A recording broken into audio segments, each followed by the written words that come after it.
రండి, దేవునికి మహిమ కలుగును గాక. చిన్న ప్రార్థనతో ఆరంభించుకుందామండి.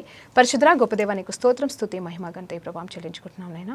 ఈరోజు వాక్యాంశంలో ప్రభా నా తండ్రి, ఒక ఘనమైన స్త్రీ గురించి మేము మాట్లాడుతుండగా మీరే మాతో మాట్లాడమని, మరి ముఖ్యంగా వింటున్న ప్రతి స్త్రీని దీవించండి, ఆశీర్వించండి, సర్వసత్యంలోకి నడిపించండి అయ్యా. నాయనా ప్రభా, ఈ వాక్యంలో ఉన్న సత్యము బోధ నాయనా ప్రభా మా అంతరంగంలోకి వెళ్ళి మేము మారుటకు కూడా మాకు సహాయం చేయమని వేడుకుంటున్నాం తండ్రి. అవును ప్రభా నా తండ్రి, పరిశుద్ధాత్మదేవ నా నోటికి తోడుగా ఉండి నన్ను నడిపించమని, నా స్వరం ఏ బిడ్డ అయితే ఎవరైతే వింటున్నారో వారందరికీ నీ స్వస్థత, నీ ఆరోగ్యము నాయనా ఇదిగో నీ విడుదల ప్రభా నా తండ్రి అద్భుతమైన రీతిగా దయచేయమని వేడుకుంటూ తండ్రి కుమార పరిశుద్ధ ఆత్మ నామంలో అడిగి వేడుకుంటూ పొందుకుంటున్నాం తండ్రి, ఆమేన్. ప్రైజ్ లార్డ్ అండి, దేవునికి మహిమ కలుగును గాక. మరి ఈరోజు దేవాది దేవుడు మనకిస్తున్న వాక్యాంశం, నేను చెప్తున్న టైటిల్ ఏంటంటే గనురాలైన ఒక స్త్రీ. Praise Lord. మరి ఈ మాట ఎవరి దగ్గర ఉంది అంటే ఎవరి గురించి ఉంది బైబుల్ అనేది చూస్తే 2 రాజుల గ్రంథము 4వ అధ్యాయము 8వ వచనంలో ఉందండి. మరొకసారి చదువుదాం అదని.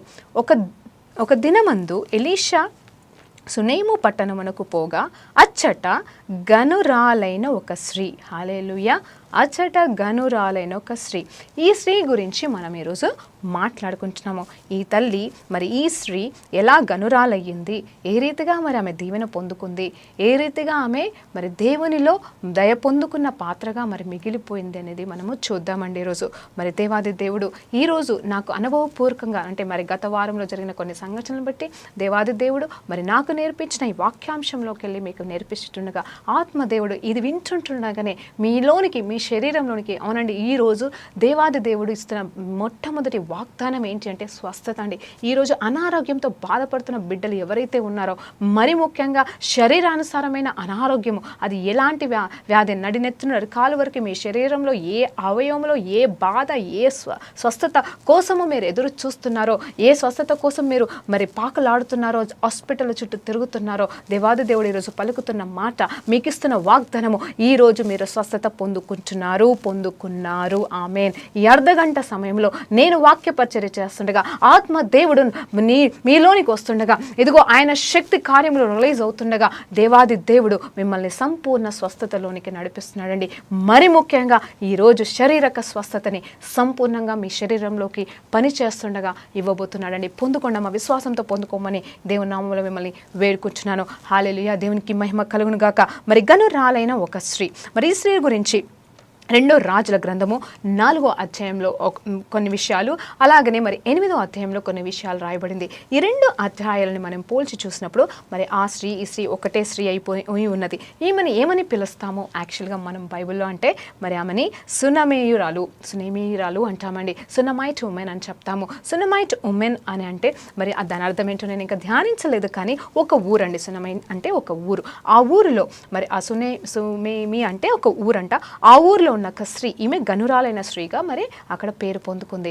ఈమె గురించి చెప్పాలి అంటే ఈమె ఒక మంచి మరి ఆస్తి కలిగిన వ్యక్తిగా ఉంది. మరి అన్నీ ఉన్న వ్యక్తి, తనకు ఒక భర్త కూడా ఉన్నాడు, కొంచెం ముసలివాడైనా కానీ తనకంటూ ఒక భర్త ఉన్నాడు. మరి చక్కటి అమ్మాయిగా మరి ఉందండి ఈ స్త్రీ.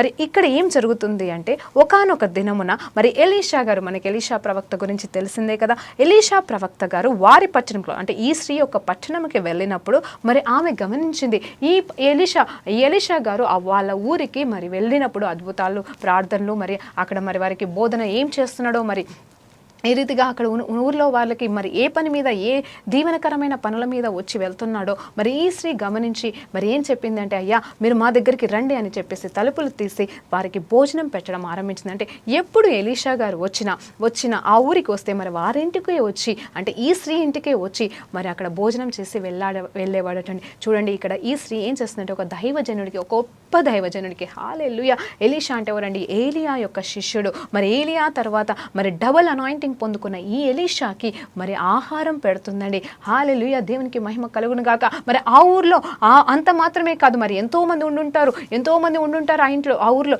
కానీ ఈ తల్లి మరి ఈ సేవకుడికి తలుపు తెలిసిందండి. మరి జాగ్రత్తగా వినండి. మరి ఈరోజు సేవకుల గురించి కూడా నేను మాట్లాడబోతున్నాను. మరి ఈరోజు మనం సేవకుల విషయంలో మరి గతంలో ఎన్నోసార్లు ఎన్నో రకాలుగా మనం మాట్లాడుకున్నాము అనే విషయాలు చెప్తా ఉంటాము. కానీ ఈరోజు మనము సేవకుల పట్ల ఎలా ఉండాలి, ఈ తల్లి ఈ స్త్రీ ఎలా తన దేవుని సేవకుడు అంటే తన ఊరికి తన ఇంటికి వచ్చిన ఒక దేవుని దాసుడికి మరి ఏ రీతిగా పరిచర్య చేసింది, ఏ రీతిగా లోబడింది, ఏ రీతిగా దీవెనలు పొందుకుంది, ఏ రీతిగా ఆమె సంపూర్ణురాలయ్యిందో మనం ఈరోజు మనం నేర్చుకుంటున్నామండి. ఈరోజు నువ్వు కూడా పొందుకోవాలనుకుంటే నువ్వు మొట్టమొదటిగా ఈ క్షణంలో నీ దైవ అంటే నీ పైన ఉన్న దేవదాసుడు అంటే నీ సంఘానికి సంబంధించిన సంఘ కాపరే కావచ్చు, మరి నువ్వు ఎవరి ద్వారా దీవించబడ్డావో, ఎవరి ద్వారా రక్షణలోకి వచ్చావో ఆ కాపరిని ఒక్కసారి జ్ఞాపకం చేసుకొని ఆయనకి దీవెనకరంగా ఉన్నావా లేదా, ఆయనని మరి నువ్వు ఏ రీతిగా అంటే ఆమె స్త్రీ అయినా కావచ్చు, ఆ దాసుడికి ఆ దాసురాలకి మరి నువ్వు దీవెనకరంగా ఉన్నావా, ఆ తల్లి కోసం ఆ తండ్రి కోసం నువ్వు ప్రార్థన చేస్తున్నావా, మరి ఆ తల్లి విషయంలో ఆ తండ్రి విషయంలో నువ్వేమి చేస్తున్నావో ఒకసారి జ్ఞాపకం చేసుకోమని ఈరోజు మిమ్మల్ని బ్రతిమలాడుతున్నాను. అవును, మరి ఈ స్త్రీ ఏం చేసిందంటే అతనికి భోజనం పెడుతుంది. అంత మాత్రమే కాదు, తన భర్తతో చెప్తుందండి. ఎంత చక్కగా చెప్తుంది అసలు 9-10 వచనంలో చూస్తే తన భర్తతో చెప్తుంది, అయ్యా ఈయన చాలా గొప్ప దైవజనుడు, చాలా మంచివాడు, మరి ఈయన మరి చాలా అభిషేక్తుడు కాబట్టి ఈయన మన ఇంట్లో ఉంటే మనకి దీవెన, ఈయన ద్వారా మనం దీవెనలు పొందుకోవచ్చు. ఇంకేమీ కోరుకోవట్లేదు ఆయన నుండి ఇంకేమీ కోరుకోండి, దీవెనలు మాత్రమే కోరుకొని ఇలాంటి వాడు మన ఇంట్లో ఉంటే అది మనకి దీవెనయ్యా అని చెప్పేసి తన భర్త దగ్గర పర్మిషన్ తీసుకొని కేవలం వచ్చి వెళ్ళినప్పుడు భోజనం పెట్టడం మాత్రమే కాదు, తన పైన అంటే తన ఇంటి పైన ఉన్న మేడగదిని సిద్ధం చేసి ఒక మంచాన్ని, ఒక బల్లని, ఒక కుర్చీని పెట్టిందట. అంటే తనకు కావాల్సినవన్నీ పెట్టినట్టుగా, అంటే తను ఎప్పుడొచ్చినా కేవలం వచ్చి తిని వెళ్ళిపోవడం కాకుండా మరి ఒక పూట రెస్ట్ తీసుకొని ఒకవేళ అక్కడ ధ్యానించుకోవడానికి అన్ని రకాల వసతులు మరి ఈ తల్లి మరి ఆ ఎలీషా గారికి ఏర్పాటు చేసింది. మరి ఎలీషాతో పాటుగా ఇంకొక వ్యక్తి కూడా ఉంటాడు, తన శిష్యుడైన గయజీ అండి. హల్లెలూయా, దేవునికి మహిమ కలుగును గాక. మరి వీరు ఇద్దరు వస్తారు, వెళ్ళిపోతూ ఉంటారు. వాళ్ళు పని చేసుకున్న తర్వాత అందుని బట్టి కూడా దేవునికి మహిమ కలుగును గాక. మరి ఇక్కడ జరిగిన సంఘటన ఏంటంటే మరి ఇక్కడ 10వ వచనంలో చూసినప్పుడు మరి అక్కడ మరి తను కేవలం ఎలా అంటే తను అడగక ముందుగానే ఎవరు అడిగారు, ఎలీషామని అడిగారా, అమ్మా పైన గది ఉంది కదమ్మా మరి నాకు ఇస్తావా అని అడగలేదు. మరి అడగలేదు. కానీ మరి ఈమె అద్భుతమైన రీతిగా మరి తనకు కలిగిన ప్రేరేపణతో మరి అలా ఇల్లు తెరిచిందండి, ఆ ఇంటిని ఇచ్చింది. అంత మాత్రమే కాదు, 12వ వచనం నుండి 14వ వచనంలో చూసినప్పుడు మరి అక్కడ ఇవన్నీ చేసిన దాన్ని బట్టి ఎలీషా గారు తన శిష్యుడైన గయజీని పిలిచి అడుగుతున్నాడు, అయ్యా ఈమెకేమి లోటు ఉంది, మరి ఇంత గొప్ప స్త్రీ లాగా ఉంది, అన్నీ ఉన్నాయి ఈమెకి, మరి ఈమెకి ఏమన్నా కావాలన్నా, ఎందుకు మనకి ఇంత మంచిగా చేస్తుంది, ఇంత గొప్ప దీవెనకరమైన బిడ్డగా మనకుంది, మరి ఈమెకి మనం ఏమైనా చేయగలమా అని అడిగినప్పుడు అప్పుడు గయేజీ గారు ఆమెను పిలిచిన తర్వాత మరి అక్కడ చెప్తున్న మాట ఏంటి అంటే మరి నేను క్లుప్తంగా చెప్తున్నానండి సమయాన్ని బట్టి. మరి ఏమంటాడంటే, అయ్యా మరి ఆ బిడ్డకి మరి ఆ స్త్రీకి మరి పిల్లలు లేరు, ఆమె గర్భవతి కాలేదు, ఆమెకి మరి తనకు భర్త ఉన్నాడు కానీ ఆ భర్త కూడా ముసలివాడు కాబట్టి ఇంకా పిల్లలు పుట్టే ఛాన్స్ లేదయ్యా అని చెప్పేసి ఎలీషా గారికి చెప్పినప్పుడు వెంటనే ఆ స్త్రీని పిలవమని చెప్పినప్పుడు ఆ స్త్రీతో చెప్తున్న మాట, ఇదిగో మరి ప్రవచనం ఇస్తున్నాడు, ఇదిగో మాట ఇస్తున్నాడు, వాక్యం చెప్తున్నాడు. ఏమంటున్నాడంటే ఇదిగో వచ్చే సంవత్సరం ఈ టైంకి అంతా, హల్లెలూయా దేవునికి మహిమ కలుగును గాక, వచ్చే సంవత్సరం ఈ టైంకి అంతా నువ్వు ఒక కుమారుని కంటావని చెప్పేసి ప్రవచించి దీవించాడండి ఆ బిడ్డని. హల్లెలూయా దేవునికి మహిమ కలుగును గాక.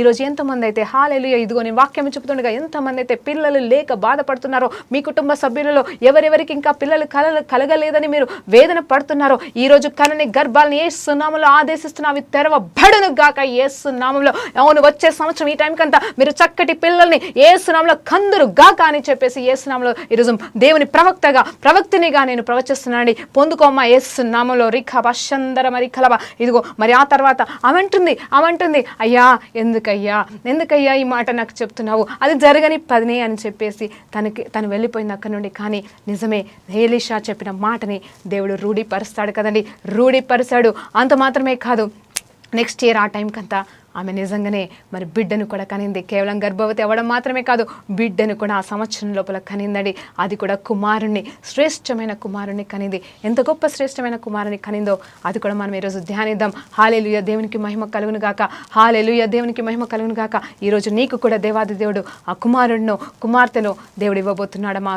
జస్ట్ విశ్వసించి నమ్ముకో. ఇదిగో నీ గర్భానికి నీ డాక్టర్స్ ఏ రిపోర్ట్స్ చెప్పి ఉన్నారో, నువ్వు వెళ్ళిన డాక్టర్స్ ఎన్ని సంవత్సరాల నుండి నువ్వు తిరుగుతున్నావో హాస్పిటల్ చుట్టూ మందులు తింటున్నామో, మరి దేవుడు చెప్తున్న మాట ఏంటంటే ఆ రిపోర్ట్స్ అన్నింటినీ యేసు నామములో క్యాన్సల్ చేస్తుండగా, యేసు నామములో నీ గర్భానికి, ఇదిగో నీ గర్భాశయానికి మరి స్వస్థత కలుగుతుండగా, ఇదిగో కనని గర్భాలు ఇప్పుడే తెరవబడుతున్నాయి అని చెప్పి దేవుడు నాకు ఈరోజు చూపిస్తున్నాడు. మీరు పొందుకోమా యేసు నామములో. రిఖాబా చంద్రబా. Thank you Jesus. మరి జరిగిన అంశం ఏంటంటే కుమారుడైతే కనింది. మరి ఈ సంవత్సరం అంతా కూడా ఎలీషా వస్తున్నాడు, వెళ్తున్నాడు, తన పనులు తను చేసుకుంటున్నాడు, తన ఆదరణ పొందుకుంటున్నాడు. అంటే అక్కడ పైన రూమ్లో తను ఉంటున్నాడు, వెళ్తున్నాడు, వస్తున్నాడు. అందుని బట్టి కూడా దేవునికి మహిమ కలుగును గాక. చక్కగా మరి ఈ స్త్రీ తన భర్తతో పాటుగా తన కుమారుడితో పాటు మరి ఆనందిస్తూ వారు కూడా ముందుకు సాగుతున్నారండి. మరి కొన్ని సంవత్సరాల తర్వాత 20వ వచనంలో చూసినప్పుడు కొన్ని సంవత్సరాల తర్వాత జరిగిన సంఘటన ఏంటంటే, మరి ఈ చిన్న పిల్లవాడు మరి వాళ్ళ నాన్న దగ్గరికి మరి తోట పనిలోకి వెళ్ళినప్పుడు అక్కడ అనుకోకుండా తనకి తలనొప్పి వచ్చి, హల్లెలూయా, ఇదిగో తలనొప్పితో ఎంతమంది బాధపడుతున్నారు ఈరోజు. ఇప్పుడే ఆ తలనొప్పి పారిపోవును గాక యేసు నామములో. మరి ఆ తర్వాత జరుగుతున్న సంఘటన ఏంటంటే, ఆ తలనొప్పి అని చిన్న పిల్లవాడు అంటే మేబీ ఎన్ని సంవత్సరాలు ఉన్నాడో నేను చెప్పలేను, కానీ కనీసం ఒక 10 సంవత్సరాలన్నా ఉన్నాడని మనం కాసేపు అనుకుంటే, ఆ 10 సంవత్సరాల బాలుడు మరి ఏమయ్యాడంటే తలనొప్పి అని చెప్పేసి ఏడ్చి పడిపోయాడండి. అప్పుడు వెంటనే ఆ బిడ్డని మరి తల్లి దగ్గరికి తీసుకొచ్చి అప్పచెప్పినప్పుడు ఆ తల్లి ఏం చేస్తే తెలుసా, అయ్యా ఇగో ఏం చేస్తే తెలుసు, ఎంతో విశ్వాసం. అసలు యాక్చువల్గా చెప్పాలంటే ఆ బిడ్డ ఆ తల్లి ఒడిలో చనిపోతాడండి.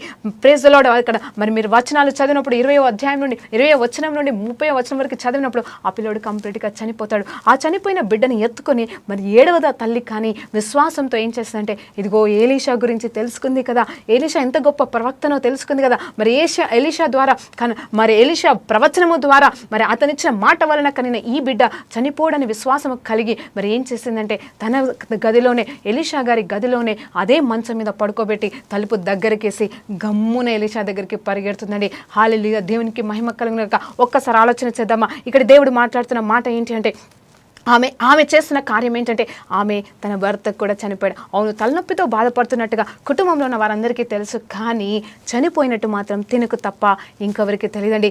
గుప్తంగా పెట్టింది, తలుపేసేసింది, పరిగెత్తుకుంటూ వెళ్ళిపోతూ ఏం చేస్తుంది తెలుసా, తన భర్తకి చెప్తుంది, అయ్యా నేను మన ఎలీషా గారి దగ్గరికి వెళ్తున్నాను, ఇదిగో దైవజనుల దగ్గరికి నేను వెళ్తున్నానప్పుడు, అదేంటమ్మా ఈరోజు అమావాస్య కాదే, ఈరోజు పండగ కాదే, నువ్వెందుకు దైవజనుడి దగ్గరికి వెళ్తున్నావు? అంతే కదండి, మరి దైవజనుడి దగ్గరికి వెళ్ళాలంటే మనం సండేస్ వెళ్తాము, మరి ఒక సమయంలో మనం ప్రార్థించుకోవడానికి వెళ్తాం, ప్రార్థన చేయించుకోవడానికి వెళ్తాం. అలాగనే మరి ఇక్కడ ఆ సమయంలో అమావాస్య పండుగల టైంలోనే మరి దైవజనులు ప్రత్యేకంగా వెళ్ళడానికి వెళ్తారు. కాబట్టి నువ్వెందుకు ఇట్లా సడన్గా వెళ్తున్నావు, ఈరోజు అమావాస్య కాదే అని. జాగ్రత్తగా వినండి. అమావాస్య పౌర్ణమిల చేత పీడించబడుతున్న బిడ్డలారా, ఈరోజు మీతో ఒక మాట చెప్పాలనుకుంటున్నాను. ఆ అమావాస్య, ఆ పౌర్ణమి సృష్టించింది దేవాది దేవుడు. ఒకవేళ ఆ దినమున మీకు సమస్యలు వచ్చి ఎవరో ఏదో చేస్తున్నారు, ఏదో చేతబడి జరిగి ఈ దినములలో మాకు ఇలా అవుతుందని బాధపడుతున్న జనులారా, దేవాది దేవుని నామములో చెప్తున్నాను, ఆ రోజంట ఈ తల్లి మరి అలాంటి సమయంలో మరి ఎలీషా దగ్గరికి వెళ్ళవలసింది అని చెప్పేసి అంటున్నాడు. యాక్చువల్లీ ఇక్కడ అది ఆ రోజు కాదు, కానీ మరి అక్కడ వారు తన భర్త అడుగుతున్న మాట ఏంటంటే, ఈరోజు పండగ కాదే, ఈరోజు అమావాస్య కాదు. చూడండి, అమావాస్య అనేది దేవునికి పండగ సమయం. ఒక టైంలో ఆ సమయాన్ని దుష్టుడు ఇప్పుడు మనకి వ్యతిరేకంగా క్రియలు చేస్తూ కుటుంబాన్ని కూలగొట్టడానికి చేతబడనే క్రియని ఆ రోజు వాడుకుంటున్నాడు. అంతేకాని అది దేవుడు ఏర్పాటు చేసిన దినం అనే సత్యమును గ్రహిస్తే ఈరోజు ఆ అమావాస్య క్రియలు ఈ రోజు నుండి మీ జీవితంలో నాశనం అయిపోతున్నాయి. యేసు నామములో ప్రతి విధమైన చేతబడి క్రియల్ని లయపరుస్తున్నాను. ఎంతమంది అయితే మీ జీవితంలో మరి క్రియలు, ఈ అమావాస్య క్రియలు జరుగుతున్నాయని బాధపడుతూ వేదన పడుతున్నారో, దేవుడు ఈ రోజే ఆ కట్లని తెంపి పడేస్తున్నామా, మీరు సాక్ష్యం చెబుదురు గాక యేసు నామములో. ఒరికాబా చందర మరిక. ఇగో చూడండి, మరి ఎలీషా దగ్గరికి పరిగెత్తుకుంటా వెళ్ళినప్పుడు అక్కడ గయేజ్ గారు వచ్చారు, ఎదురొస్తున్నాడు. ఇక్కడ సందర్భం చాలా గొప్పగా అందంగా ఉంటుందండి. ఎంత బాగుంటుందంటే, ఇదిగో మరి ఆ ఎలీషా చూస్తున్నాడు, ఆ స్త్రీ పరిగెత్తుకుంటూ రావడం గమనించి చాలా దూరం నుండి గమనించి, గయేజ్ ఆ తల్లి ఎందుకో వస్తుంది, కొంచెం వెళ్ళి చూడు అని చెప్పినప్పుడు, నాకెందుకో దేవాది దేవుడు ఏమీ బయలుపరచలేదు. చూడు, దేవుడు అంటే ఇంకేం బయలుపరచలేదంట. మరి ఆమె ఎందుకు వస్తుందో నాకు బయలుపరచట్లేదు దేవుడు, కానీ ఆమె పరిగెత్తుకుంటూ వస్తుంది కాబట్టి జాగ్రత్తగా వెళ్ళడుగు, తన భర్త తన బాబు బాగున్నాడా అని అడగమని అన్నప్పుడు, తను ఎదుర్కొంటూ వెళ్ళినప్పుడు ఆమె ఏం చెప్పలేకపోయింది. కానీ ఒక్క మాట, లేదయ్యా ఆల్ ఈజ్ వెల్, ఇంగ్లీష్లో ఆల్ ఈజ్ వెల్, అంత బాగున్నారు అని చెప్పి మళ్ళీ ఎలీషా దగ్గరికి పరిగెత్తుకుంటూ వస్తూ మరి ఎలీషా దగ్గర పడుతుందండి, కాళ్ళ మీద పడి, అయ్యా నేను చెప్పలేదా అయ్యా, నాకు నువ్వు బిడ్డను కావాలని నేను అడిగానయ్యా, నాకు బిడ్డనివ్వమని నేను అడిగానయ్యా, కానీ ఇప్పుడు ఆ బిడ్డ పడిపోయి ఉన్నాడయ్యా అని చెప్పేసి వెంటనే చెప్పంగానే, సరే గయాజ్ నువ్వు వెళ్ళి బిడ్డను స్వస్థపరచు, నువ్వు వెళ్ళు అన్నప్పుడు, లేదయ్యా గయాజ్ కాదు, నువ్వు కావాలి, నీ పాదాలు పట్టుకుంటున్నానని నిలబడింది ఆమె. నిలబడి ఏం చేసింది తెలుసా? ఎలీషా గారిని తీసుకొని వెళ్ళిపోయింది. వెళ్ళిన తర్వాత ఎలీషా గారు పై గదిలోకి వెళ్తాడు. వెళ్ళడం మాత్రమే కాదు, తన మంచం మీద పడుకున్న ఆ బిడ్డను చూసి ఆశ్చర్యపడిపోతాడు. ఇదిగో ఇంత విశ్వాసమా అనుకుని ఉంటాడేమో ఆ సమయంలో. మరి వెంటనే ఏం చేశాడంటే మోకరించి ప్రార్థన చేయలేదు, మరి నిలబడి ఏంటి ప్రభు అని చెప్పేసి అడగలేదు, మరి ఎలా ప్రభు అని అడగలేదు, కానీ ఒకే విశ్వాస కార్యము చేశాడు. ఏంటి అంటే సాగిల పడిపోయాడంట. ఎక్కడ తెలుసా అండి? దేవుని సన్నిధిలో అలా సాగిల పడలేదు, కానీ మరి ఏ బిడ్డ అయితే చనిపోయి పడిపోయి తన మంచం మీద పడుకుంది, ఆ బిడ్డ మీద సాష్టాంగ పడిపోయి కంప్లీట్గా పడిపోయి తన నోటిలో నోటు పెట్టి, ఇదిగో తన కళ్ళల్లో కళ్ళు పెట్టి, తన చేతిలో చేయి పెట్టి, మరి తన అలా కంప్లీట్గా పడుకొని, మరి అలా తన్ని వెచ్చదనాన్ని ఇచ్చినప్పుడు తిని వెచ్చదనం అంతా కూడా ఆ బిడ్డలోనికి వెళ్ళినప్పుడు మరి ఆ బిడ్డ శరీరంలో వెట్ట పుట్టిందండి. మరి ఒక్కసారి వాక్యాన్ని నేను క్లియర్గా చదువుతాను చూడండి. అభిషేకం అనేది ఎలా ఫ్లో అయిపోయింది, ఇక్కడ స్వస్థత అనేది ఎలా జరిగింది. ఇదిగో ఆ సునమైట్ ఉమెన్, ఆ స్త్రీ చేసిన విశ్వాస కార్యం వలన ఎలీషా గారు ఏ రీతిగా ఆ బిడ్డని స్వస్థపరిచారు, చనిపోయిన ఈ బిడ్డని ఏ రీతిగా లేపాడు. ఒకసారి వాక్యము చదివినప్పుడు యెహోవా, ఒకసారి అండి మరి 34వ వచనాన్ని మీకోసం చదువుతున్నాను. మంచం మీద ఎక్కి బిడ్డ మీద తను చాచుకొని బిడ్డ మీద తను చాచుకొని నోరు వాని నోటి మీదను తన కళ్ళను తన కళ్ళ మీదను తన చేతులను వాని చేతుల మీదను ఉంచి బిడ్డ మీద పొడువుగా పండుకొనగా ఆ బిడ్డ ఒంటికి వెట్ట పుట్టెను, అంటే వేడి పుట్టెను. అలా ఆ తర్వాత జరిగిన సంఘటన ఏంటంటే వెంటనే వేడి పుట్టిందంట. లేసి మళ్ళా అదే గదిలో అటు ఇటు తిరుగుతూ మరి ఆ సమయంలో దేవుని వైపు చూస్తున్నాడేమో విశ్వాసంతో, మరలా ఒక్కసారి అలాగే సాష్టాంగ పడిపోయి ఆ బిడ్డ మీద పడుకున్నప్పుడు వెంటనే ఆ బిడ్డ 7 మార్లు తుమ్మినట్టుగా. హల్లెలూయా. చనిపోయిన పరిస్థితులు మన జీవితంలో ఏమై ఉన్ననో, ఇదిగో ఏ రీతిగా అయితే ఒక అభిషక్తుడు ఆ రీతిగా ఆయన ఆ బిడ్డ మీద పడిపోయినప్పుడు మరి ఎలా ఆయన శక్తి అంటే ఆయనలో ఉన్న ప్రభావం ఆ బిడ్డలో ఉన్న అభిషేకము తాకినప్పుడు మరి ఆ బిడ్డ చనిపోయిన బిడ్డ లేసాడండి. అలాగే మన జీవితంలో కూడా ఒక ప్రవక్తగా నీ దేవదాసుడు అంటే నీకు దేవుడిచ్చిన దాసుడు పలికినప్పుడు మరి ఆయన ప్రవచించినప్పుడు నీ జీవితంలో చచ్చిపోయిన పరిస్థితులు కూడా తిరిగి లేస్తాయండి. ఇదండి మనం ఈరోజు నేర్చుకోవాలనుకుంటున్న సత్యం. అవును, ఎందుకంటే ఇది కేవలం ఎలీషా వలన జరిగింది మాత్రమే కాదు, కానీ ఆ స్త్రీ వలన కూడా ఇదిగో అందుకేనేమో ఆమెకి గనురాలైన ఒక స్త్రీ అని పేరు పెట్టబడింది. పేరైతే ఇవ్వలేదు, కానీ గనురాలనే చెప్పేశారని. ఆమె పేరు ఇక్కడ రికార్డ్ చేయబడకపోతే ఏంటి, కానీ ఆమెకి దేవుడిచ్చిన దీవెన, దేవుడిచ్చిన గొప్ప పేరుని మరి ఇక్కడ బైబిల్లో రికార్డ్ చేయబడింది. అందుని బట్టి కూడా దేవునికి మహిమ కలుగును గాక. ఆ తర్వాత ఆ బిడ్డని మరి తన తల్లికి అప్పచెప్పాడు. దేవానికి స్తోత్రం అని చెప్పేసి దేవునికి కృతజ్ఞతాస్థితులు చెల్లించింది. అలాగే ఎలీషాని మేబీ ఇంకా గనపరిచిందేమో, అక్కడితో ఆగిపోయిందండి. చూడండి ఎంత గొప్ప డివైన్ కనెక్షన్. అవును, మనకి దేవుడు మన జీవితంలో మరి కొంతమందిని పరిచయం చేస్తాడు, ఆత్మీయ బిడ్డల్ని పరిచయం చేస్తాడు, ఆత్మీయ స్నేహితులని పరిచయం చేస్తాడు. అది పురుషులైనా స్త్రీలైనా సరే ఆత్మలో మనల్ని ఐక్యపరుస్తాడండి. మరి అది సేవకులు కావచ్చు, సేవకురాళ్ళు కావచ్చు, లేకపోతే తోటి సేవకులే కావచ్చు, లేకపోతే విశ్వాసులతోనే కావచ్చు, మరి చిన్న బిడ్డలే కావచ్చు, సండే స్కూల్ మినిస్ట్రీ ఉన్న వాళ్ళే కావచ్చు, అది ఎవరైనా సరే దేవుడు కొన్నిసార్లు అది ఏ రంగంలో ఉన్న వారితో అయినా, నేను చెప్తుంది దేవుళ్ళలో అండి, దేవుని బిడ్డల విషయంలో ఒక్కొక్కసారి బయట కూడా కావచ్చు, కానీ ఈ డివైన్ కనెక్షన్ అనేది దేవుడు ఏర్పాటు చేస్తే అది చాలా గొప్పగా ఉంటుందని ఈ రోజు నేను మీతో మాట్లాడబోతున్నాను. అవును, ఎందుకంటే ఇక్కడైతే కేవలం మరి ఆయన ఊర్లోకి వచ్చాడు, తన పని చేసుకొని తను వెళ్ళిపోతుండే, కానీ ఈమె తెరిచిన ద్వారము, ఈమె ఆ దేవదాసుడిని అంగీకరించిన విధానాన్ని బట్టి దేవుడు ఈమెను ఎంతగా గణపరిచాడంటే అసలు బిడ్డలు లేని ఈ తల్లికి బిడ్డ కలగడం, చనిపోయిన బిడ్డను తిరిగి లేపడం అంతటితో ఆగిపోయాడా అంటే కాదండి. దేవుడు ఇంకెంతగా దీవించాడని చూస్తే 8వ అధ్యాయంలోకి ఒకసారి వెళ్దాం. మరి ముగింపులోకి వస్తుండగా 8వ అధ్యాయంలో మరి అక్కడ జరిగిన సంఘటన ఏంటంటే, మరి తర్వాత మంచిగా ఉండొచ్చు, మరి ఈ టైంలో ఆ కుమారుడు ఎంత వయసుకు వచ్చాడో నాకు తెలీదు. మరి ఆ వచనాలని చూసినప్పుడు మనకి అర్థమవుతుందేమో. ఏదేమైనా కానీ మరి ఆ కొన్ని నెలల తర్వాతనో కొన్ని సంవత్సరాల తర్వాతనో జరిగిన సంఘటన ఏంటంటే, ఎలీషా గారు ఈ స్త్రీతో చెప్తున్నాడు, ఈ గనురాలైన స్త్రీతో చెప్తున్న మాట ఏంటంటే, అమ్మా ఇదిగో ఇప్పుడు ఈ రోజు నుండి 7 సంవత్సరాల పాటు శ్రమకాలము రాబోతుంది. శ్రమ అంటే ఇక్కడ కరువు రాబోతుంది కాబట్టి నువ్వు పలానా ఊరికి వెళ్ళిపో, వేరే ఊరికి వెళ్ళి మళ్ళీ 7 సంవత్సరాల తర్వాత రామ్మా అని చెప్పేసి క్లియర్గా 8వ అధ్యాయంలో చెప్తున్నాడు. చూడు ఇక్కడ మాట్లాడుతున్నాడని మీకోసం చదువుతున్నాను. ఒకనాడు ఎలీషా తాను బ్రతికించిన బిడ్డకు తల్లి అయిన ఆమెను పిలిచి, యెహోవా క్షామ కాలము రప్పించబోచున్నాడు కాబట్టి 7 సంవత్సరంలో ఈ దేశంలో క్షామము కలుగును, కాబట్టి నువ్వు లేచి ఇక్కడ నుండి వెళ్ళిపోయి మళ్ళీ తిరిగి రా అని చెప్తున్నాడు. అవునండి, తిరిగి రావడం మాత్రమే కాదు, మరి ఏ రీతిగా దీవెన పొందుకుందో కేవలం 6 వచనాల్లోనే మరి దాని గురించి అంతా క్లుప్తంగా రాయబడిందండి. అది ఏంటి అనేది చూస్తే నిజమే, వెంటనే అమ్మాయి మరి ఆ స్త్రీ మరి లోబడిందండి. చూడండి, మనము దేవజనులకి మాటలకి లోబడతామా? లోబడము. అసలు వాళ్ళు కూడా మనకి కరెక్ట్గా నడిపిస్తున్నారా? అది చేయట్లేదు. నేనేమంటున్నానంటే ఇక్కడ ఒక మంచి సేవకుడు ఉన్నాడు, ఒక మంచి దాసురాలు ఉంది. హల్లెలూయా, దేవునికి మహిమ కలుగును గాక. ఇదిగో దేవుని బిడ్డని నమ్మే విశ్వాసిగా ఉన్న ఈ స్త్రీ ఉంది. అంత మాత్రమే కాదు, దేవుని మాటల్ని మరి యథావిధిగా యథార్థంగా పనిచేసే దేవుని సేవకుడు ఉన్నాడండి. హల్లెలూయా. ఇలా ఉన్నప్పుడు ఈ డివైన్ కనెక్షన్లో దేవాది దేవుడు ఎన్ని గొప్ప కార్యాలు చేశాడో ఒకసారి చూసామా? ఎంత బాగా ఉన్నాయి ఇక్కడ. అంత మాత్రమే కాదు, ఇంకా గొప్ప గొప్ప కార్యాలు ఇక్కడ జరిగినాయండి. చూడడానికి చిన్న చిన్న చిన్న అధ్యాయం లాగానే అనిపిస్తుండొచ్చు, కానీ ఎన్నో అద్భుతాలు. మరణం నుండి లేపాడు, గర్భము తెరవబడింది. అంత మాత్రమే కాదు, ఇంకేం జరుగుతుందో చూద్దామా మరి ఒకసారి. అక్కడ తర్వాత ఏం జరిగిందంటే 7 సంవత్సరాల కరువు వచ్చిందండి. హల్లెలూయా. మరి తనైతే వెళ్ళింది. మరి 7 సంవత్సరాలు సమాప్తమైన తర్వాత తన బిడ్డని తన భర్తని తీసుకొని తిరిగి వచ్చిన తర్వాత తనేం చేస్తుంది తెలుసా? రాజుగారి దగ్గరికి వెళ్తుంది. మరి వదిలేసిన ఊరిని మరి ఆస్తిని తిరిగి మరి తనకు తను తెచ్చుకోవాలంటే రాజు దగ్గరికి వెళ్ళాలి కాబట్టి ఆ పర్మిషన్ కావాలి. డైరెక్ట్గా వెళ్ళి ఆక్యుపై చేయడానికి లేదు కాబట్టి, అయ్యా మరి నా భూమిని నేను మళ్ళీ దున్నుకుంటాను, మరి ఇలా నేను వెళ్ళేసి వచ్చాను అని చెప్పేసి పర్మిషన్ కోసం వెళ్ళినప్పుడు అక్కడ దేవాది దేవుడు మరొక్క డివైన్ కనెక్షన్ కార్యము చేస్తున్నాడు, మరొక్క అద్భుతము చేస్తున్నాడు. అవునండి, ఇది ఎంత గొప్ప అద్భుతం అంటే అక్కడ ఆ రాజుతో గయాజ్ ఉన్నాడు. ఈ గయాజ్ ఏమంటున్నాడు అంటే, గయాజ్తో ఏం అడుగుతున్నాడంటే ఈ రాజు, అదే సందర్భం అని చూడండి ఎంత అద్భుతంగా అంటే దేవుడు చేసే కనెక్షన్స్ ఎలా ఉంటాయి అంటే కార్యాలు ఎలా ఉంటాయి అనేది చూస్తే, ఇదిగో దేవా నీకు స్తోత్రం నాయనా. రాజు అడుగుతున్నాడు, గయాజ్ గారిని అడుగుతున్నాడు, ఎలీషా గారు ఎన్నో అద్భుతాలు చేశాడు కదా, నాకు కొన్ని వివరించవా అని చెప్పేసి సరదాగా కూర్చొని అడుగుతున్నప్పుడు మరి అక్కడ గయాజ్ గారు చెప్తున్నాడు, ఒక స్త్రీ ఉందండి, ఆ స్త్రీ మరి పిల్లలు లేకపోతే అని చెప్పేసి ఈ స్త్రీ గురించి మొత్తం వర్ణించడం మొదలుపెట్టాడు. ఆ తర్వాత చనిపోయిన వ్యక్తిని బిడ్డను కూడా లేపాడు అన్న ఆ సందర్భాన్ని క్లియర్గా ఎక్స్ప్లెయిన్ చేస్తున్నాడండి ఇక్కడ గయాజ్ గారు ఆ రాజుకి. ఆ టైంలో వెంటనే జరుగుతున్న సంఘటన ఏంటంటే, ఈ స్త్రీ అప్పుడు అదే టైంలో వచ్చేసింది.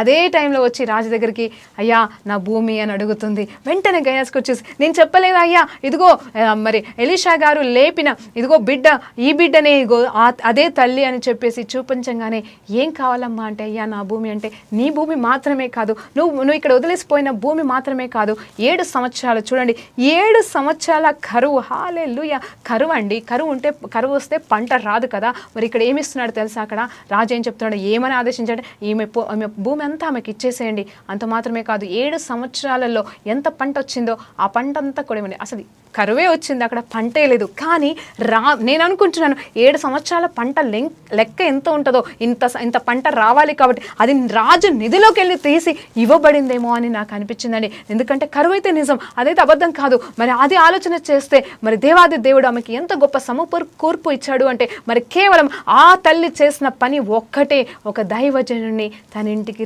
రానిచ్చిందండి. అంత మాత్రమే కాదు, తన స్థలాన్ని ఇచ్చింది. అంత మాత్రమే కాదు, తను చెప్పిన ప్రతి మాటకి లోబడింది. అంత మాత్రమే కాదు, ఆ బిడ్డను ఘనపరిచింది. మరి దేవుడు వదిలిపెట్టాడా అంటే లేదమ్మా, లేదు. అసలు పిల్లలు లేని ఈ బిడ్డకి పిల్లలు ఇచ్చారు, చనిపోయిన బిడ్డను లేపాడు. అంత మాత్రమే కాదు, కరువు సమయంలో మరి ఎక్కడికి వెళ్ళాలో జాగ్రత్తగా నడిపించాడు. చివరికి తను పొడగొట్టుకునింది వదిలిపెట్టి వెళ్ళిందంతా కూడా తిరిగి పొందుకుందామా. ఇదే అండి నిజమైన దైవ మార్గం అంటే, ఇదండి నిజమైన దేవుని నడిపింపు అంటే. మౌను మనం అనుకుంటాము ఎలా డివైన్ కనెక్షన్, మనం ఎప్పుడు డివైన్ కనెక్షన్ వైపు చూడం, దేవుడు ఏర్పాటు చేసే వైపు చూడం. కానీ మనం ఎప్పుడు కూడా వీళ్ళ ద్వారా ఏం లాభం వస్తుంది, వాళ్ళ ద్వారా ఏం లాభం వస్తుంది, మరి వీళ్ళ దగ్గర డబ్బులు ఉన్నాయేమో, లేకపోతే వాళ్ళ దగ్గర వరాలు ఉన్నాయేమో మనం పరిగెడుతున్నామేమో. అది కాదండి నిజమైన డివైన్ కనెక్షన్. దేవుడు ఏర్పాటు చేస్తే వచ్చే డివైన్ కనెక్షన్లోకి మనం ముందుకు సాగినప్పుడు అద్భుతమైన రీతిగా మరి దేవుడు కార్యాలు చేస్తాడు. ఈరోజు నేను ఒక మాట చెప్పాలనుకో, ఈ రోజే ఈ స్టూడియోకి వచ్చే ముందు జరిగిన సంఘటన. ఉదయకాల సమయంలో నా స్నేహితురాలతో పాటు కలిసి నేను మామూలుగా ప్రార్థనలో ఫోన్లో ఏకీభవిస్తున్నాను. ఆ సమయంలో జరిగిన సంఘటన ఏంటంటే, అనుకోకుండా ఒక సిస్టర్ పేరు దేవుడు గుర్తు చేసి వెంటనే తన కోసం నేను ప్రార్థన చేశాను. జస్ట్ ప్రార్థన చేశాను. అనుకున్నాను, దేవా మరి చాలా రోజుల తర్వాత ఈ చెల్లి పేరు నాకు గుర్తు చేసావు అని చెప్పేసి నేను మామూలుగానే ప్రార్థన చేశాను. అదేమీ దేవుడు బయలుపరచలేదు. కానీ నేను బస్సులో ప్రయాణమే వస్తున్న ఈ గంటలో, అంటే గంటకు ముందు ప్రార్థన చేశాను అమ్మాయి కోసము. అమ్మాయి నేను అసలు చూసి కూడా కొన్ని సంవత్సరాలు అవుతుంది. తిరిగి నేను బస్సులో వస్తుంటే, ఇప్పుడు ఈ స్టూడియోకి ఈ ఈ క్షణం ఒక గంట ముందు నాకు ఆ అమ్మాయి మళ్ళీ కనిపించిందండి బస్సులో. తనే చూసి అక్క అని పిలిచినప్పుడు నేను షాక్ అయిపోయి ఇదేంటి ఎవరి మే అని చూసినప్పుడు అక్క నేనక్క అనింది. అరే నీకోసం ఒక గంట ముందే ప్రార్థన చేశాం నాన్న అని చెప్పేసి అన్నాను. చూడండి ఇది డివైన్ కనెక్షన్. ఆయన ఆత్మదేవుడు మనతో ఉంటాడు, మనతో నడిపిస్తాడండి. నేను అనుకున్నాను దేవా నిజమే దేవా ఇదే డివైన్ కనెక్షన్. ఒక ఎలీషాకి ఈమె చేసిన గొప్ప కార్యం వలన చిన్నగా అసలు ఆమె లేనిదేమి ఇవ్వలే, ఆమె ఉన్నదాళ్ళకి వెళ్ళి ఇచ్చింది. ఒకసారి ఆమె అడుగుతుంది అనమాట. ఆమె అంటది అయ్యా నా స్వజనుల మధ్యలో ఉన్నాను, ఇదంతా నాదే అంటే అక్కడ ఎలీషా అడుగుతారు ఏం కావాలి నీకు, ఏ రాజు నుండి ఏ మాటన్నా కావాలా, ఏ సర్టిఫికేట్ కావాలా, ఏదన్నా నేను చేయాల్సింది ఉందా నీకు, ఎందుకు నువ్వు మరి ఏం ఆశపడి మా కోసం ఇదంతా చేస్తున్నావు అన్నప్పుడు అయ్యా నేను ఈ ఊరు దాన్ని అయ్యా, నాకంటూ ఏ కొదవలేదు, ఈ ఊర్లో వాళ్ళంతా నాకు తెలిసిన వాళ్ళని చెప్పకనే చెప్తుంది. అప్పుడు మళ్ళీ ఆ డౌట్ వస్తుంది మరి ఏమి కావాలి, ఏమి ఇవ్వగలం ఈమెకి మనము ఇంత చేస్తుందా అని చెప్పేసి. అంటే Elisha want to give something to her, he want to bless her. అది ఏ రకంగా దీవించాలనే ఒక ఆత్మ ఆశ అనేది ఆ బిడ్డలో పుట్టినప్పుడు వెంటనే గయాజ్ గారు చెప్తున్నారు అయ్యా మరి ఈ బిడ్డకైతే పిల్లలు లేరు అని చెప్తున్నాడు. హల్లెలూయా దేవునికి మహిమ కలంగాక. వెంటనే ఏమంటాడు తెలుసా, అసలు నీ పరిస్థితిని చూడడు. ఆమె ఎంత వయసు అనేది చూడలే, ఆ ముసలాయనకి ఎట్లా పిల్లలు పుడతారని చూడలేదు, కానీ కేవలం ఒక్కటే చెప్పాడు వచ్చే సంవత్సరం ఈ టైంకి అంతా నీకు పిల్లల్ని ఇస్తున్నాడు దేవుడు అని చెప్పేశాడు, పలికేశాడు. అంతే ఆమె పొందుకుందండి. ఈరోజు మన జీవితంలో కూడా మన దైవజనులను మనము ఘనపరిచినప్పుడు, వాళ్ళని మనము ప్రేమతో ఆహ్వానించినప్పుడు, ప్రేమతో వాళ్ళ కోసం మనం ప్రార్థన చేసినప్పుడు, విశ్వాస సహితమైన ప్రార్థనలో మనం ఎన్నో పొందుకుంటామమ్మా. కానీ ఈ లోకంలో మరి దుష్టుడు ఏం చేస్తున్నాడంటే అపనమ్మకాలు, మరి అనవసరమైన లొల్లులను పుట్టిస్తున్నాడు, గొడవల్ని పుట్టిస్తున్నాడు, మరి గందరగోళాలని తీసుకొస్తున్నాడు, అనుమానాలు, మరి ముఖ్యంగా ఒకరి గురించి ఒకరు మాట్లాడుకొని సంఘాలలో వాడు ఎలా అంటే విర్రవీగిపోతున్నాడండి దుష్టుడు. కేవలం అది సేవకులైనా వాడుకుంటున్నాడు, విశ్వాసాన్ని వాడుకుంటున్నాడు, ప్రవక్తల్ని వాడుకుంటున్నాడు, అందరినీ వాడుకొని మోసం చేస్తున్నాడండి. ఈరోజు మిమ్మల్ని ఏం అడుగుతున్నానంటే దయచేసి మరి దేవుడు ఏర్పాటు చేసిన మన సంఘమే కావచ్చు, మన కాపర్లనే కావచ్చు, మరి మన బిలీవర్సే కావచ్చు, ఒకవేళ మనం సేవకులమైతే మన బిలీవర్స్ మనల్ని బట్టి నమ్ముకొని ప్రార్థన చేయించుకుంటున్న బిడ్డలకి మనం అన్యాయం చేయడానికి వీల్లేదు. మనం వారి జీవితంలో మంచి మాటలే పలకాలి, వారి కోసం మనం నిత్యం ప్రార్థన చేయాల్సిన బాధ్యత ఉంది. ఇదిగో వారి కోసం మనం చేయగలిగినంత మనం చేసినప్పుడు ఈ రీతిగానే ఈ తల్లి పొందుకున్న దీవెనలు మనం ఖచ్చితంగా పొందుకుంటామని నేను నమ్ముతున్నానండి. మీరు కూడా నమ్మమని వేడుకుంటున్నాను. మరి చూడండి ఎంత అద్భుత కార్యం చేశాడు. ఇంకొక విషయం చెప్తున్నాను, 7 సంవత్సరాల తర్వాత కరువులు, 7 సంవత్సరాల కరువులో మరి కేవలం భూమి ఇస్తే సరిపోతుంది, సరే అమ్మ తీసుకో ఎల్లు అని చెప్పేసి భూమి ఇస్తే సరిపోతుంది. కానీ ఆ నష్టానికి ఆ 7 సంవత్సరాలు తను వెళ్ళి ఎట్లాగో వేరే దగ్గర హ్యాపీగానే బతుకుంటుంది. లేని ఆమె కూడా కాదని మనకు తెలుసు కదమ్మా. మరి కానీ అయినను దేవుడు 7 సంవత్సరాల కరువులో ఆ పంట ఎంత రావాలో అంత రాజనిధి నుండే పొందుకోగలిగిందంటే నా జీవితంలో ఉన్న కరువు గురించి కూడా దేవుడు మాట్లాడుతున్నాడు. ఒకవేళ నువ్వు ఇవ్వొకరికి ఇచ్చి నువ్వు నష్టపోయావా, లేకపోతే నువ్వు మొత్తానికే కోల్పోయావా, ఇదిగో కరువు అని చెప్పేసి ఇన్ని సంవత్సరాల నుండి నువ్వు లేకుండా ఉన్నావో, మరి దేవాది దేవుడు చెప్తున్న మాట ఏంటంటే ఆ రాజే మనకున్నాడండి. వెండి నాది, బంగారం నాది, సమస్తం నాదని చెప్తున్న దేవాది దేవుడు నీకు నాకు తోడుగా మనతో ఉంటుండగా ఆయన చెప్తున్న మాట ఏంటంటే ఈరోజు పరలోక వాక్యలు విప్పి పట్టజాలంత దీవెనలు, ఎంత నష్టపోయావు అంతకి మరి 7 అంతల దీవెన, ఇదిగో 7 సంవత్సరాల దీవెన ఈ తల్లి పొందుకుంటే ఈరోజు మనం 7 అంతల దీవెన మనం పొందుకునేలాగా మరి ప్రార్థించుకుందామండి. హల్లెలూయా. ఈరోజు విశ్వసిస్తున్నారు, ఈరోజు గొప్ప గొప్ప కార్యాలు నేను నమ్ముతున్నాను మీరు పొందుకున్నారు, మీరు అనుభవిస్తున్నారు. మీ శరీరంలో స్వస్థత, కనని గర్భాలు తెరవబడట నేను చూస్తున్నాను. హల్లెలూయా. ఓరి కబశంద్రవ. అంత మాత్రమే కాదు, ఇదిగో చనిపోయిన పరిస్థితులు ఈ మీ జీవితంలో ఏవైతే ఉన్నాయో అన్నీ కూడా దేవుడు మరి జీవంలోకి నడిపిస్తున్నాడు. అంత మాత్రమే కాదు, కోల్పోయినవన్నీ కూడా తిరిగి వస్తున్నాయని దేవాది దేవుడు చెప్తుండగా మరి ప్రార్థనతో ముగించుకుందాం. పరిశుద్ధుడా గొప్ప దేవా నీకు స్తోత్రం, స్తుతి, మహిమ, ఘనత, ప్రభావం చెల్లించుకుంటున్నాం నాయన. ఈ రోజు ప్రభా నా తండ్రి నా స్వరం వింటున్న ప్రతి బిడ్డ జీవితంలో ఎలాంటి అనారోగ్య పరిస్థితుల్లో ఉన్నారో వారందరికీ కూడా యేసు నామములో స్వస్థత కలుగును గాక నాయన. అది ఏ వ్యాధి అయినను, ఏ అనారోగ్య పరిస్థితి అయినను ప్రభా, ఏ భాగంలో అయినను ప్రభా నా తండ్రి నడునెత్తుడు కాలు వరకు సంపూర్ణమైన స్వస్థత, నడు నొప్పి కావచ్చు నాయన, క్యాన్సర్ వ్యాధి కావచ్చు, అది ఎయిడ్స్ వ్యాధి కావచ్చు నాయన, సంపూర్ణమైన విడుదల కలుగును గాక నాయన. ఎముకలలో సత్తువ కలుగును గాక నాయన. నీకు స్తోత్రం. కానీ గర్భాలు తెరవబడుతుండగా నాయన మీ అద్భుత కార్యము నాయన ప్రభా, ఇదిగో బిడ్డలు సాక్ష్యంగా పలుకుతుండగా ప్రభా మీరే సమస్త మహిమ పొందుకోమని, ఎలీషా లాంటి ప్రవక్తలు మా మధ్యలో లేపమని కూడా మిమ్మల్ని వేడుకుంటూ నజరేయుడైన యేసు ప్రభు నామములో ప్రార్థన వేడుకుంటూ పొందుకుంటున్నాం తండ్రి. ఆమేన్. ప్రైజ్ లార్డ్ అండి.